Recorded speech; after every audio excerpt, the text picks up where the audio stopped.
Hey guys, Ivan from Reactive Network here, and I'm happy to greet you at our third Reactive Hackathon workshop. Thank you for coming here today. Let me share the topics that we will be discussing.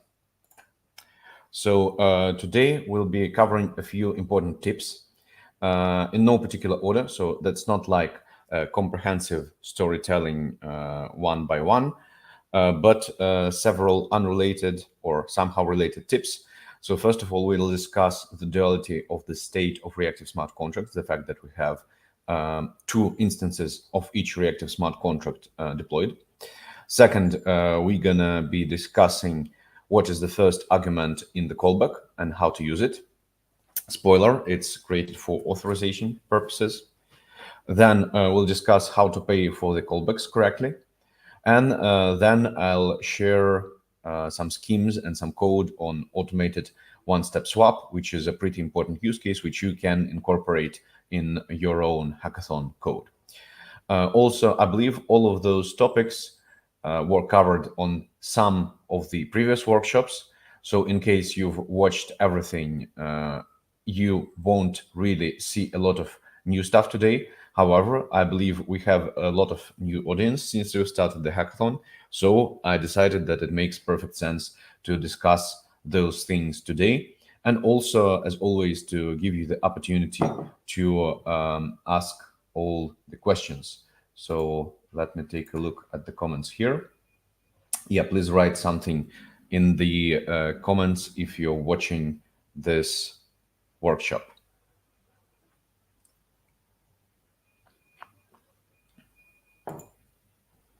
Yep, give me a few moments to switch windows.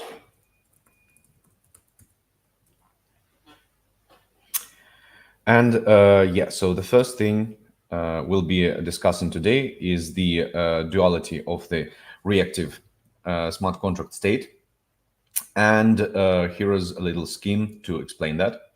So for parallelization purposes, and since reactive smart contracts of one owner, one deployer, don't really need to communicate with reactive contracts of other deployers, we decided to create a system where each particular deployer or each particular user has their own virtual machine. We call it ReactVM. So here you can see on this scheme on the bottom ReactVM 1 and ReactVM 2. They represent two ReactVMs of different users, let's say mine and someone else's. And above that, you can see the reactive network square, which represents a different set of instances of reactive smart contracts deployed. So that's the trick. And for each reactive smart contract, you can see them here, RSC1, RSC2, RSC3. There are two instances of this particular smart contract code deployed. First is deployed in Reactive Network in general, and second is deployed in ReactVM. They have the same code. However, they have the different state, different parameters, the different values of the variables they have there. So the reason for such a parallelization is to basically save some resources. And let's discuss the main differences between those two instances. Before we switch to differences, let's take one more look at the scheme. So you can see that reactive node is communicating with Ethereum blockchain, Polygon blockchain, BNB blockchain. It also interacts with Reactive Network and with each of the React VMs. And it receives events from Ethereum, Polygon, BNB, and it sends callbacks to Ethereum, Polygon, BNB, and Reactive Network. Okay, so what would be the differences between those two instances? So the ReactVM instance of the contract, it is triggered by the events. So it is the instance that reacts to actual events happening on Ethereum, Polygon, and so on.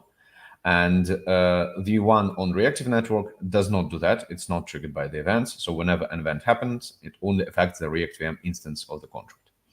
Then the ReactVM instance of the contract updates the state based on events. So like it's a continuation of the previous point, but basically whenever an event happens, a ReactVM instance sees that and it can reflect it on its state in its variables, while the Reactive Network instance cannot. It updates the state based on user actions. The third difference is that ReactVM instance is the one that actually emits callbacks, because we want callbacks to be emitted in reaction to events. So the ReactVM instance does that, and Reactive Network instance does not emit callbacks. Then ReactVM instance cannot be triggered directly. It can be triggered only by events, while the Reactive Network instance of the contract can be triggered directly. One of the consequences of that is that if you, for instance, decide to test your setup by manually triggering the React function, it won't produce any callbacks, because you will be triggering manually, you will be triggering Reactive Network instance, and callbacks, they're emitted by ReactVM instance. So in case you want to see callbacks, you need not to call React function directly, but you need to produce the event to which your Reactive Smart Contract reacts. So then also the ReactVM instance cannot subscribe directly to events because, as you can see here on the previous scheme, the system Reactive Smart Contract, it only lives on Reactive Network, and that's the important difference. Because like in React VMs, we don't have a system smart contract in each of React VMs. We have only the Reactive Smart Contracts that you've deployed, and the system smart contract, it only lives on Reactive Network. And in order to subscribe to events, you need to interact with the system smart contract. Hence, you need to interact with it on Reactive Network, and that's why ReactVM instance cannot subscribe directly, and Reactive Network instance can subscribe directly. So you, for instance, can call a subscribe function on your Reactive Smart Contract. It will be happening on Reactive Network, not in a ReactVM, and thus your Reactive Smart Contract will subscribe to the system smart contract, to the events of interest.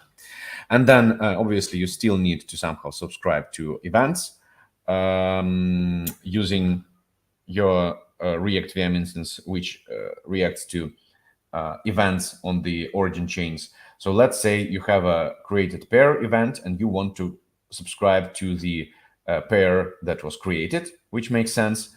Then you will be sending a subscribe callback to Reactive Network instance of the contract. We won't be diving into that today. If you're interested in that, you can tag me in the chat and ask for more details, and I will provide you with a link to the workshop where we discuss that in detail. But also, if you have any questions right now, you can ask them in the chat and I will answer them in real time, because that's always better than in the chat, though we like to communicate with you in the chat as well. Okay, so these are the difference between Reactive Network and ReactVM. We have also described them into the documentation. So let me refer you to the pages of the documentation. Let me share the screen that I have here.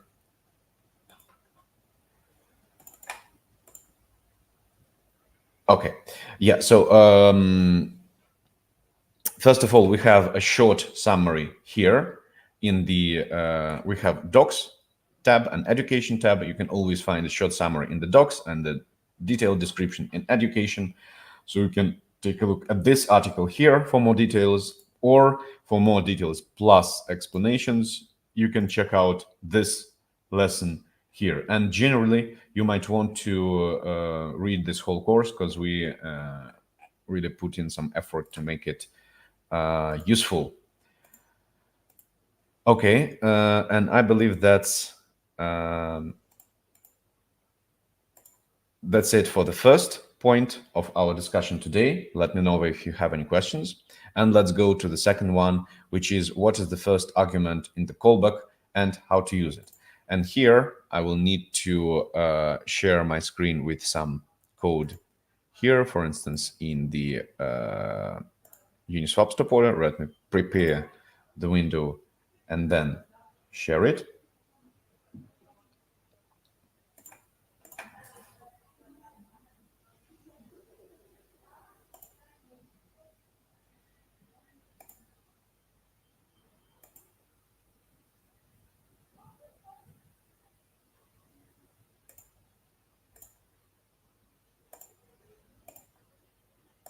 Yes, sorry, I need some time to switch between windows that I'm sharing. I believe it should be okay right now. Yep.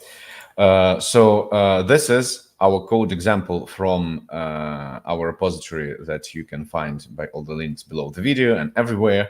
And this is the Uniswap stop order example, but like I believe it's the same in all the other examples. So let's take a look right at the callback that we're sending to the destination chain, right?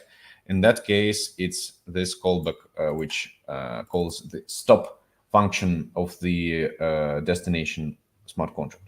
So you can see here that the first argument is address 0. And you might wonder, why do we add address 0 here? What is the point of that? We could have address 0 the same on the destination contract as well without passing it as an argument, right? And also, you can see that in all the examples, the Uniswap stop order, the basic demo, all the others, the first argument here is always either address or uint 256, I believe.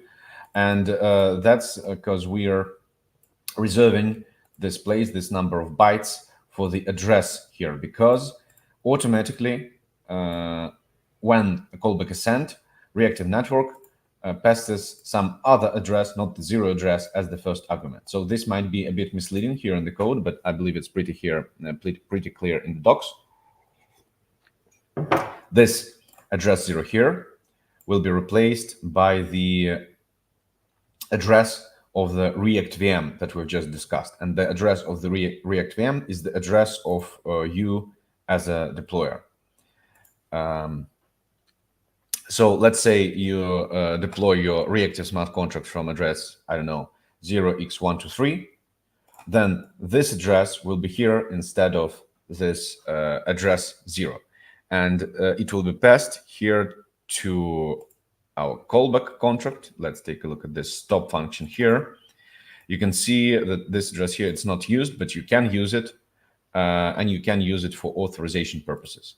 So your address 0x123, it will end up here in the first argument. You can name it in your code example, like the deploy address or authentication or whatever you want. And after that, you will be able to check, for instance, you could add a require statement here, check that your address is actually your address to make sure that your destination contract is being called by your Reactive Smart Contract, not by some other smart contract, right? Okay, now let me share this information here again.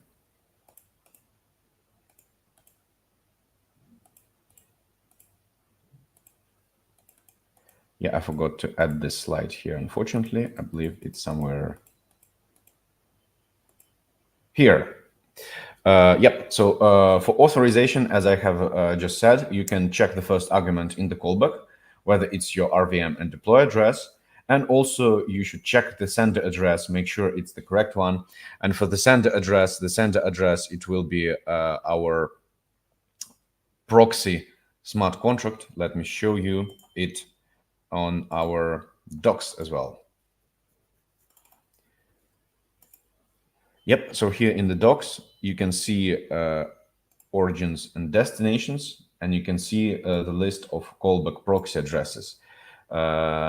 Take a look here. You can find it for Coplet testnet as well, because as I have mentioned earlier, we're also sending callbacks to Reactive Network, Coplet testnet. And you can find the callback proxy addresses here. Those will be the senders of your callbacks to your callback contracts. And thus, we have two factors of authentication. First, we check that this particular callback is sent by Reactive Network. And then we check that this particular callback was sent by your particular ReactVM to make sure that nobody else messes with your destination smart contract on your behalf, just using Reactive Network. Okay, so the next thing I wanted to share today is dynamic subscriptions, how to subscribe to an event based on the code event. So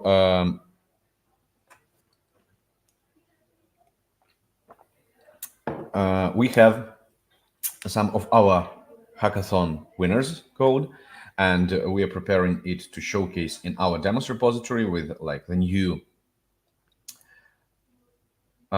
system smart contract with the paying functionality and all the other good stuff. So soon it will be there, and we'll definitely make an announcement and share it all with you.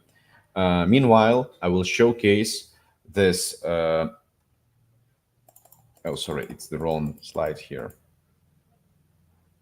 Yeah, I wasn't going to talk about that. Yeah, because we've covered it on the previous workshop. But anyway, yeah, if you're going for dynamic subscriptions that I mentioned earlier, you can check out one of our previous workshops, and I'm sharing the code example there as well, so you can have all the examples and all the information there. Now, the next point for today to discuss is how to pay for callbacks correctly. And for that purpose, let me share the documentation again. So to read about that, I will ask you to go here to System Smart Contract. Here we describe in detail like how to pay for reactive smart contracts execution, for callbacks execution, not for not only for reactive smart contracts execution, but also for callbacks execution. Because we've been asked many times, like who pays for the callback on the destination chain and how it is managed. So now it is managed with our new payment system, which is implemented in our system smart contract and proxy callback smart contracts. In a nutshell, your callback smart contract has to have some Ether balance. Like in case we're talking about, for instance, Ethereum Sepolia, it needs to have Sepolia Ether. In other cases, it needs to have like the native token of the chain you're working on, right? And here you can see the description. I won't go into a lot of detail today, but anyway, it can be deposited by direct transfer. You can just transfer funds to your callback contract, or you can call the deposit to method. And the description you can find here how to do that. So when this callback is executed, the gas for it is taken from the balance of your callback smart contract. Then if, for instance, your callback smart contract does not have enough funds, then the callback is executed. And after that, your smart contract is put to the blacklist. And after that, you need to pay for this callback for your smart contract to be put out of the blacklist. So it's like not forever. It's just until you actually pay for the callback, and then you will be receiving callbacks again. So it just stops sending you callbacks if you haven't paid for them. But after you pay, you will receive callbacks again. So that's another tip I wanted to share today. And I believe the last thing for us to discuss today is automated one-step swap. Last but not least, because it's one of the most interesting use cases for Reactive Network for now. And it also can be used in most of the DeFi applications that you will build using Reactive. So it might be used in many of your hackathon submissions, as a matter of fact. So that's why I decided to reiterate on that today. So let me show you another cool slide. So normally, when we have, let's say, a swap, or we borrow, for instance, on Either or Compound, or we do basically anything else with our tokens, we need to do two transactions from our wallet. We need to sign two transactions to click sign in our wallet, MetaMask, for instance, 2 times as a user. So first time will be us approving. You can see it here on the scheme. So the first transaction is us interacting with the ERC20 token contract, and we are calling the approve function, and then we have approved tokens for them to be used in the DeFi application that we interact with, for instance, a DEX. And the second transaction is us calling swap function. And in the swap function, the DEX, it takes funds from our account, then it does something to them, and then it sends the new token to our account.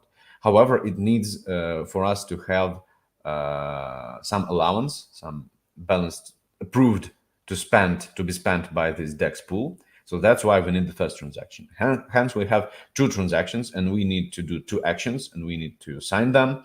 And it's pretty uncomfortable, especially for the first-time users, when they come to a DEX and they just want to swap tokens, but somehow they need to do two actions. So we've invented something that will allow you to reduce these two steps. Something's very wrong with my slides here. Yeah, I'm sorry. It somehow stopped working. Yeah, let me show you the actual code that implements this.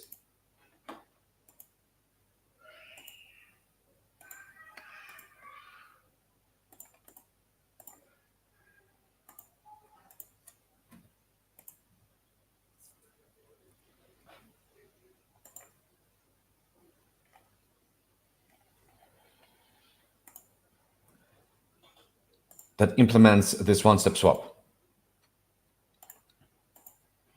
So yeah, let's go to getting started page, and let's, for instance, go to our demos here,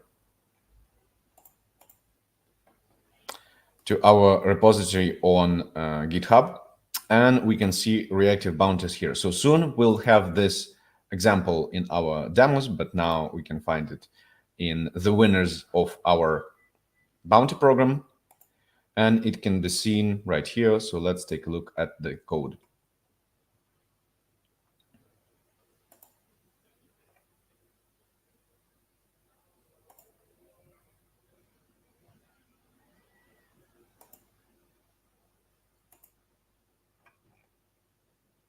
Yeah, so we have the React function here.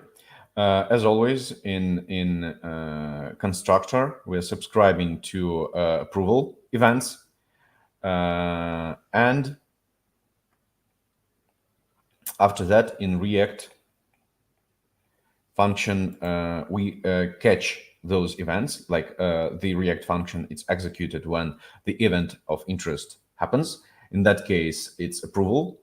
And whenever there's an approval to our callback smart contract, so we should do the approval not to the DEX smart contract, but to our callback smart contract. However, if you're the one implementing DEX, these two smart contracts might be actually one. Yeah, so anyway, the user approves the funds for the callback smart contract to be spent, right? And this triggers the approval event on the ERC20 token, and we catch this event and we react with React function. And React function here, it executes the callback. So basically, this callback can do whatever logic you implement there. It might be a swap, it might be several swaps, it might be borrow, like whatever functionality you need to automate. But anyway, after the first approval is made, the actual action, the swap, the tokens being sent, the borrow, it's being executed by Reactive Network. Let's take a look here at this callback smart contract here. So in this particular example, it transfers tokens from the owner to the callback smart contract, as we've seen on the scheme. Then it approves tokens to be used by the swap router, and then it executes the actual swap.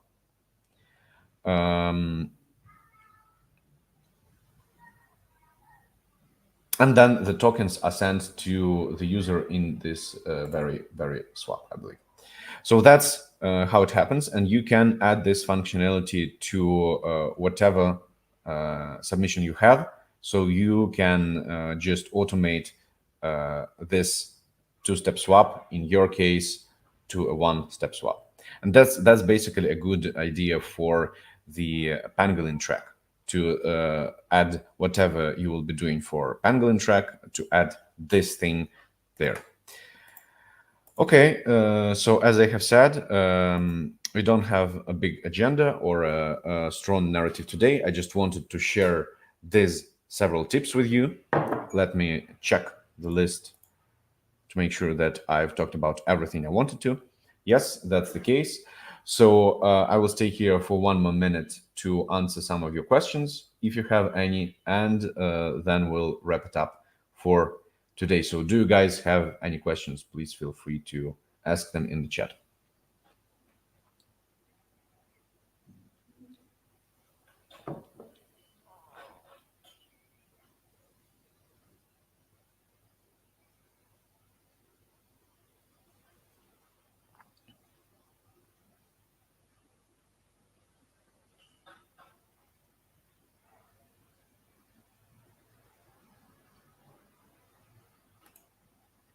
Yeah, Nitin, thank you for the question. What are all testnets working perfectly without any delay for cross-chain? Yeah, so currently we're working only with one testnet. Let me show you the list of the networks we're working with.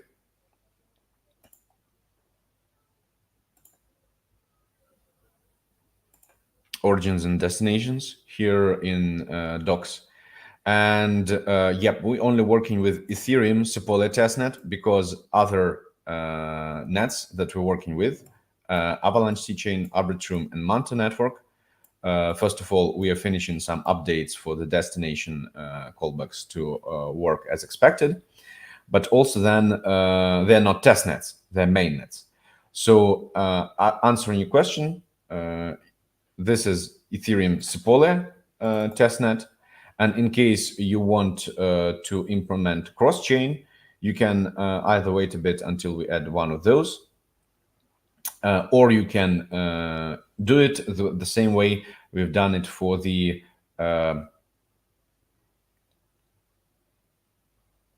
bounty program, where the origin contract is on Sepole, the destination contract is on Sepole, and the cross-chain is implemented between them. But as a matter of fact, this is a great question, and I think we need to talk more about that on our hackathon description, because we've specified this thing for the bounty program, but we've not talked about that much for the hackathon. So yeah, answering in short, that's just Ethereum Sepole, and you can implement cross-chain between Sepole and Sepole. And soon other networks will be added, and potentially will sponsor transactions for you on those networks as well. We'll make an announcement about that. And yep, that's the case. And that, thank you for the question. Yeah, that's a very important question. Okay, and if we don't have any more questions for today, thank you guys. It's been a pleasure to present for you today. As always, I'm available in the Telegram chat and Discord chat. You can tag me there and ask all the questions. And you can also take a look at all our materials, text materials first and foremost, but also the video materials on our website. Thank you, and good luck with your hackathon code. I hope to see some of it soon. Have a great day.